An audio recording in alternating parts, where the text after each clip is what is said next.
métier de l'éducatif. En gros, je suis animatrice pastorale. Dans ce qu'on propose aux jeunes, c'est assez pauvre en fait. Ils ont plein de réactions que je comprends pas, que tout le monde est un peu dépassé. Donc il y a à la fois un côté personnel de l'éducation et un côté aussi structure. Comment la structure pense l'accompagnement des jeunes. Et donc en parlant à quelqu'un, on m'a parlé de l'IKW, en fait c'est exactement ce que je cherchais. Aujourd'hui il y a des spécialistes dans l'éducation, dans l'enseignement, voilà, mais en fait il n'y a pas de vision intégrale de l'homme. Et les matières me plaisaient, voilà, psychologie, théologie, philosophie, même si au début je ne savais pas vraiment ce que ça me donnait. En fait à chaque fois ça fait des déclics avec la réalité que je vis, avec les situations que je rencontre. Voilà, donc à la fois d'un point de vue personnel, mais à la fois vis-à-vis des jeunes que j'accompagne, et aussi d'un point de vue structurel. Ça me donne de comprendre les influences de la vision de l'homme qu'on a aujourd'hui, qui n'est pas neutre et qui engendre du coup tout un système.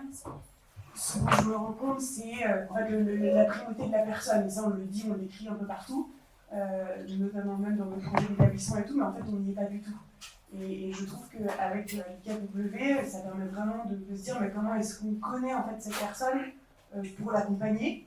Parfois il peut y avoir un regard un peu, je dirais, de déprime vis-à-vis du monde, en disant là c'est le bordel, etc.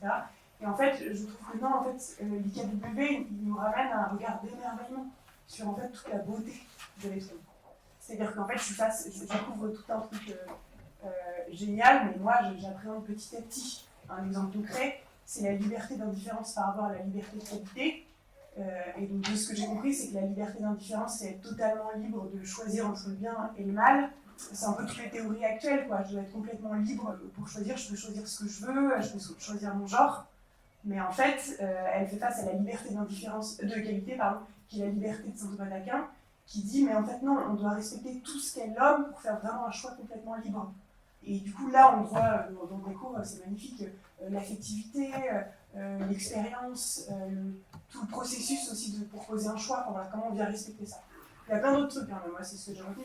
Tout ça pour ma propre vie, pour les gens que j'accompagne, pour aussi être en paix vis-à-vis de la structure dans laquelle je travaille. Et aussi, un dernier truc qui me percute, c'est un peu les développements il y a plein de coaching en ce moment. Et en fait, je trouve qu'à l'IKW, ça permet d'avoir un vrai fondement à tout ça. Il y a plein de trucs, on ne sait pas d'où ça vient. Les coachings, il y a plein de mouvements, etc. Mais pareil en psychologie, en fait. Et l'IKW permet de transmettre une richesse historique. Et je ne sais pas quand tu es né Aristote, vous voyez, je n'ai pas tout retenu. Mais il y a quelques temps. Il y a quelques temps, et en fait, on se dit qu'il avait déjà compris énormément sur l'homme.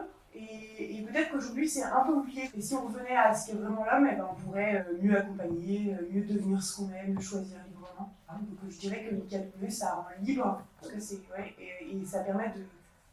Ça montre un chemin de devenir vraiment ce qu'on est, voilà, proposer des actes et participer à la beauté du monde. Amen.